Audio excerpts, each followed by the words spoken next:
With the recent rejection from the 2021 all-time high, many people are wondering, what will Bitcoin do next? In today's video, we're going to be diving into the macro charts and the short-term charts, discussing exactly what you should be paying attention to, what Bitcoin is likely to do, and how the charts are still shaping up. Let's go ahead and jump in.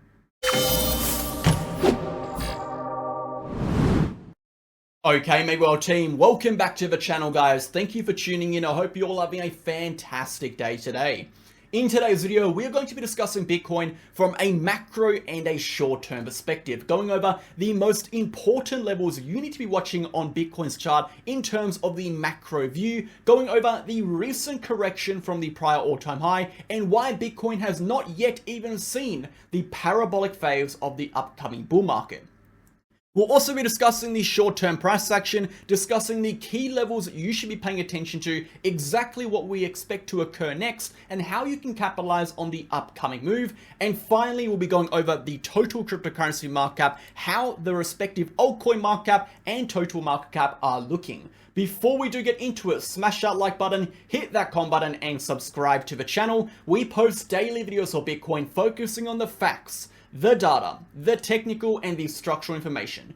No hype, no BS, no emotion, pure raw TA. If that is the kind of content you're interested in, join us on Telegram. It is the third link down below. You'll get access to charts, updates, videos, educational posts, news events, and everything you need to stay in the loop of cryptocurrency with Bitcoin and the relevant economic news. If you are interested in taking your trading to the next level, join us over on the VIP group. We post trading setups with exact entries, exact targets, exact stop losses, trade justification, charts, and exclusive analysis. Not only that, you'll also get access to our group chats, our general chat, our trading chart and education chat, our help, our news, our daily video, and our trade setup chat. If you're interested in joining that or getting more information, contact us via the pinned comment in the free channel or click these links to find out more. Let's go ahead, guys, and jump into the video. So starting on that market data, how are we currently looking? 24-hour volume is down 32.73%, sitting at 202 billion. With that, 24-hour liquidations are down 38%, sitting at 212 million. Of the 212 million in liquidations, 102 million have come from long positions and 110 have come from short positions. So around a 45-55% split there, relatively even, which does suggest we are chopping more or less on the price action. If we take a quick look at the price action over here, we can see in the last 48 hours, we haven't had all that much volatility. It is more or less chopping sideways in a slightly larger range, again, liquidating longs and shorts that are overly leveraged. We're coming back to this price action in the video, discussing exactly what you should be watching and paying attention to. Moving over to the broader markets.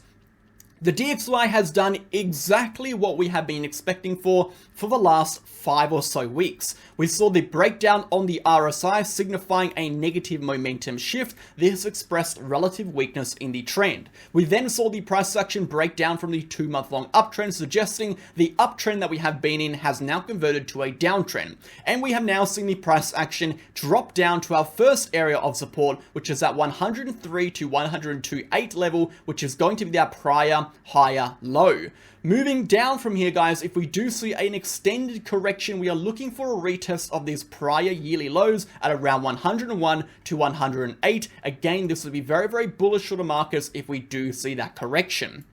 Moving over to the broader markets, we can see the S&P 500 and the Dow Jones have actually ended up pushing up green again on their weekly candles. Of 22 hours remaining, it is very, very likely both these candles respectively are going to be closing green, but most importantly, closing over their prior levels of short-term resistance. For the S&P, that was a 5,100 level. For the Dow Jones, that was going to be a 39,000 level. For the Dow Jones, of course, we are still expecting a continuation up to that 40,000 target, provided the 38,000 is able to hold as support. And looking at the S&P, again, we are expecting continuations higher. Looking at those whole numbers, 5,300, 5,400, 5,500, provided this 5,000 level is able to hold as support. Of course, we don't really know what the targets are going to be. We are entering price discovery, meaning we don't have any historical data to judge areas of resistance, which means we have to assume where resistance will be. And the best way to do that is to look at psychological levels. Psychological levels are generally going to be these whole numbers that people are more likely to be placing areas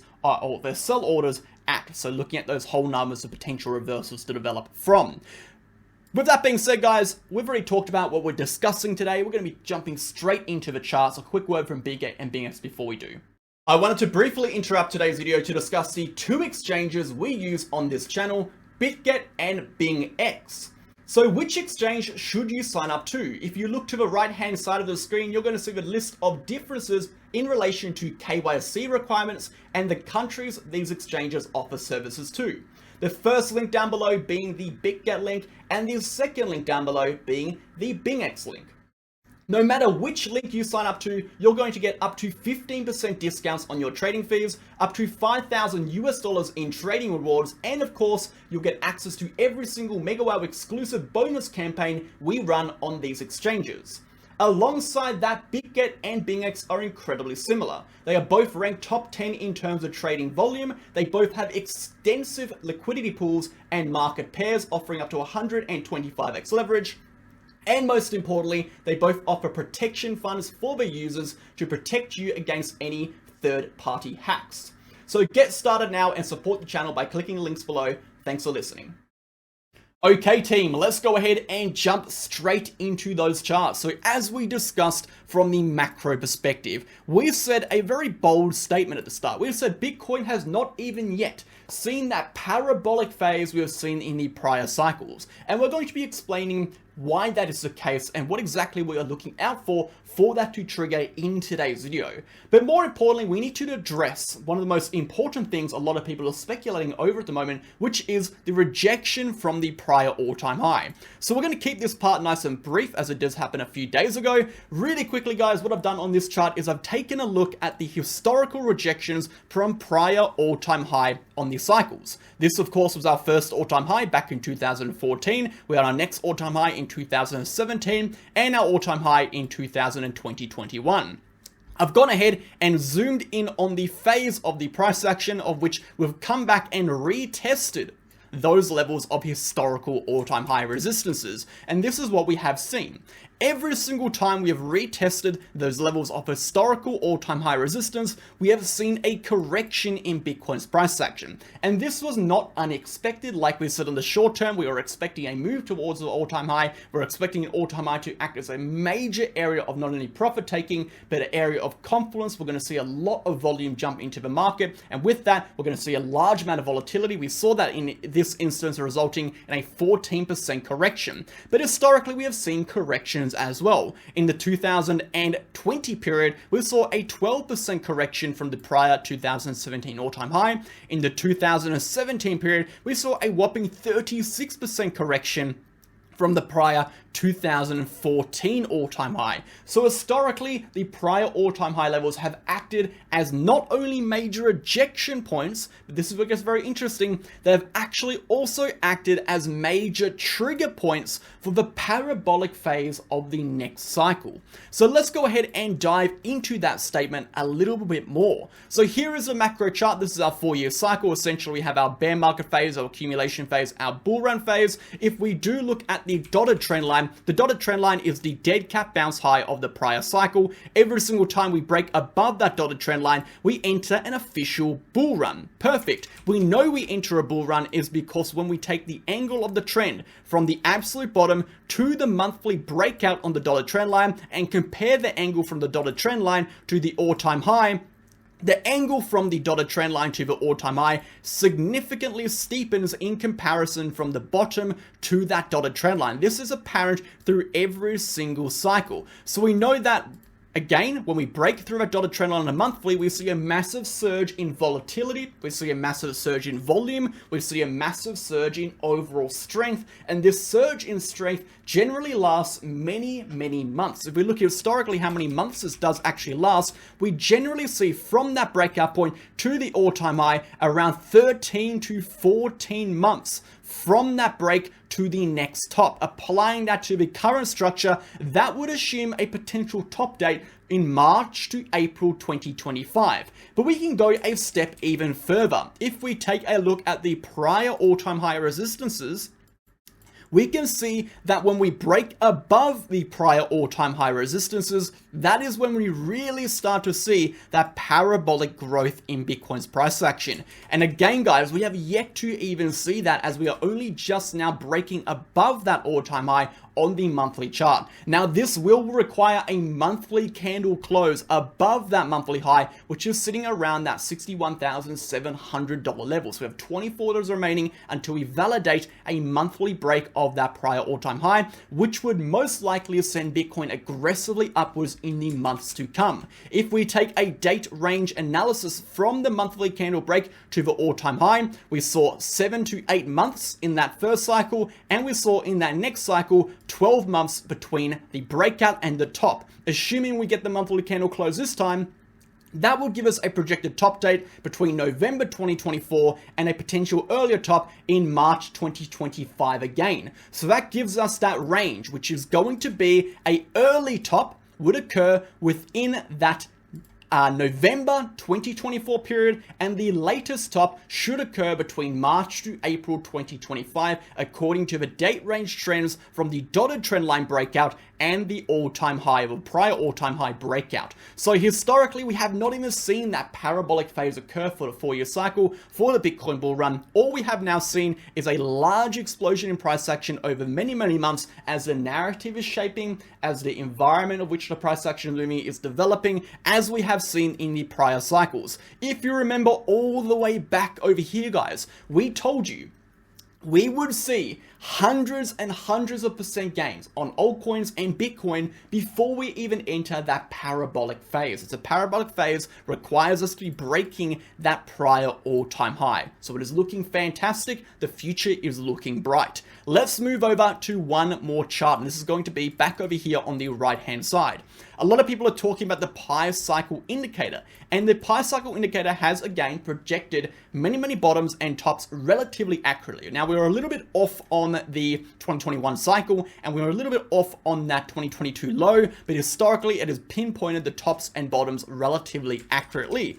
What else has this done? Well, if we look at the Bitcoin high long moving average, okay, this white line, historically, we have seen rejections on this point, specifically focusing on this rejection over here and this rejection over here. The reason we're not focusing on this rejection is because this rejection occurred within the accumulation phase. Okay, if we go back to the Bitcoin price action, this one occurred within the second year. Okay, if we break up the 4-year cycle into 4 years, okay, and I'm going to go ahead and show you really quickly over here. If we go back a lot on the chart, let's just rewind everything. We're going to bring up the 4-year cycle into year ranges.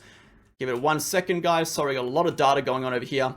You'll see it. Here it is. That one occurred within the second year. You can see how we had that second year rejection on the pi cycle. In this instance, we are now in the third year. So we're looking at third year rejections from that pi cycle level. So even though we have seen a rejection from the pi cycle high, it is unlikely we're going to see a massive correction resulting as of that. What is much more likely is we see a small pullback, which we may have already seen before a continuation upwards. So to really answer how low Bitcoin could go here, or whether or not we're going to see that monthly candle close above, we need to delve into the short-term charts. But for contextual basis, it is very important to understand that the 4-year cycle, the bull run, is still developing. The charts on a macro scale are still looking fantastic, and it would take something catastrophic to actually flip that on its head. So let's move over to the short-term charts. The short-term charts are looking good, okay? They're looking good. It depends on the perspective you are looking at it from. Everything is about time frame and perspective. If you are zooming really, really close down, there are arguments to say this is looking bearish. But now if you look at the entire formation, okay, or visible range of price action. Above these prior low levels, we are looking objectively strong. So let's go ahead and zoom out and define what the price action is doing. First and foremost, we have our major area of support. This is going to be the $60,000 level.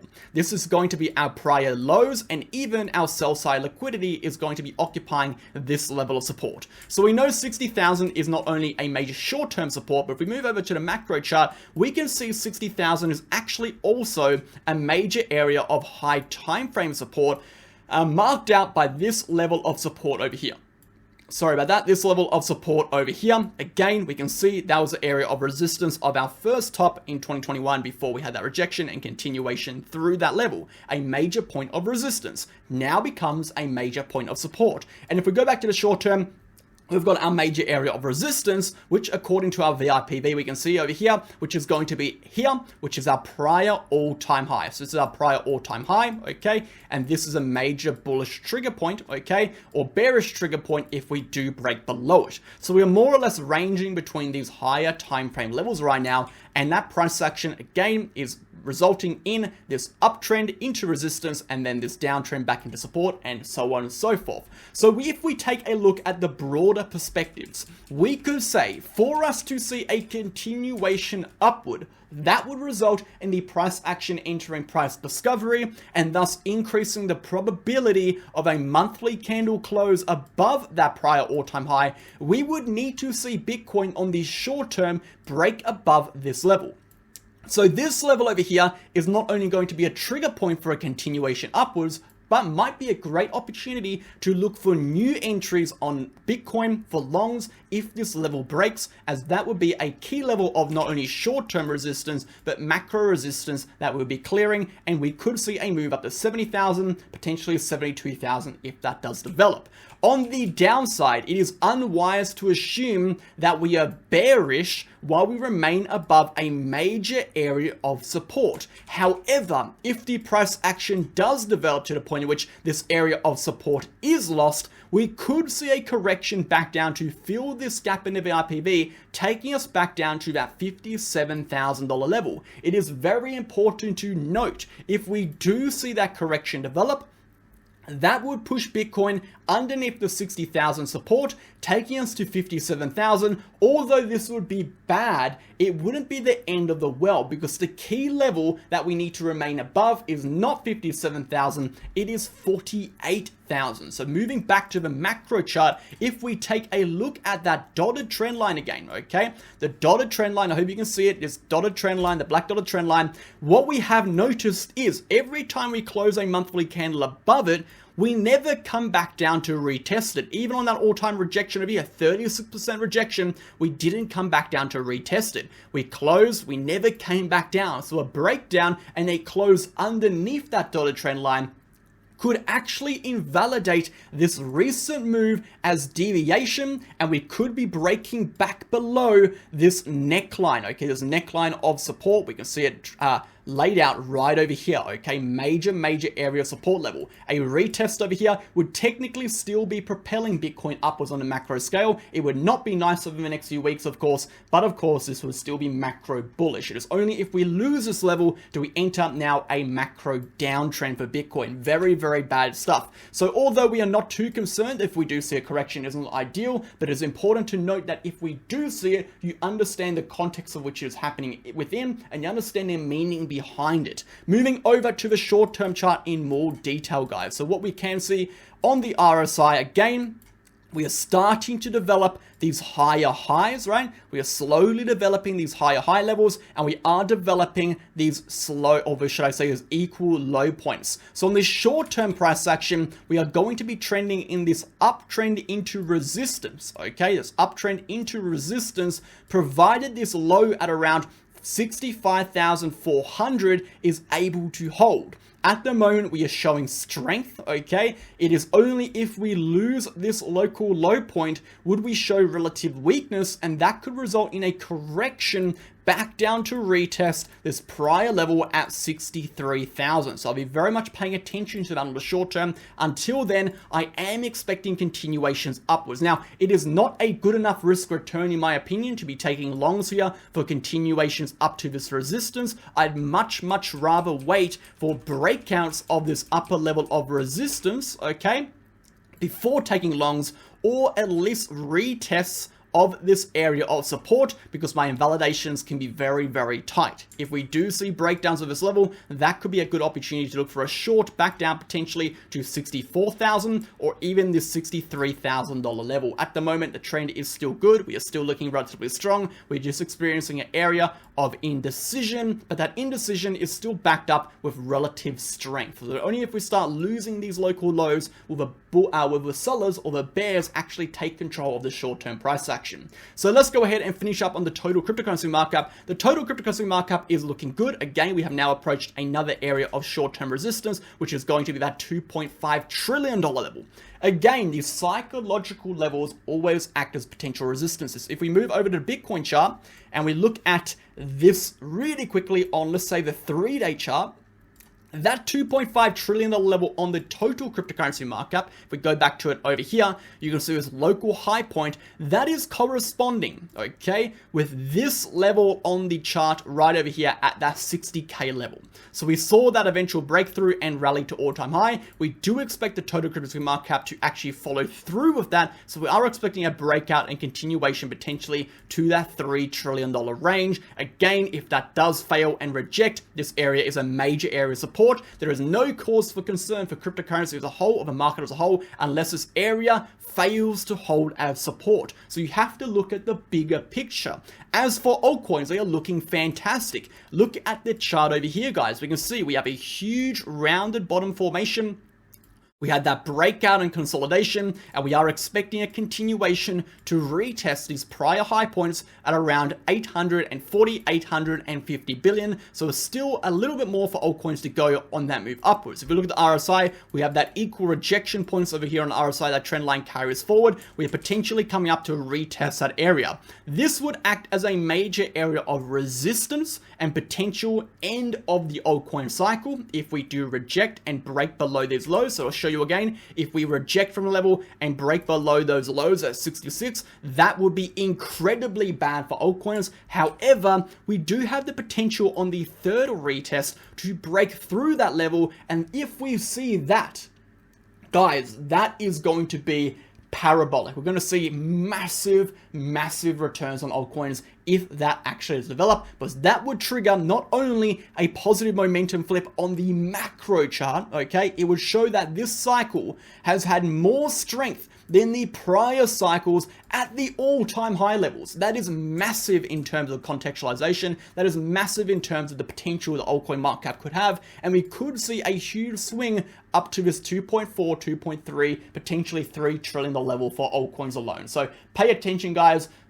Focus in, hone in, watch those short-term charts develop, pay attention to what is developing, and make sure you have the understanding of the macro direction and macro price action behind you. If we do start to see corrections from the all-time high, it is not to be worried about. It is not to be unexpected. It is only if these corrections start to develop weakness. So if we start to lose, like we said, 60,000, we're getting a little bit concerned. If we start to drop down to 52,000, we fail to hold there, we're getting a little bit concerned. If we start to lose 48,000, well, then that trend is over, guys. We enter this high time frame downtrend again. It's not looking fantastic. So again, like we said in the other video the other day, now is a great time to secure some profits on your positions, on your spot bags. If you want to hold your spot bags, that is up to your own discretion. But for leveraged positions, you know, we look at all the leveraged positions we've taken this entire rally up, we're securing a lot of those profits as we reach all-time high, as the invalidation point for a continuation upwards is very small. Okay, thanks for watching. Catch you guys in the next one on Sunday. I hope you have a fantastic weekend. I'll see you then. Cheers.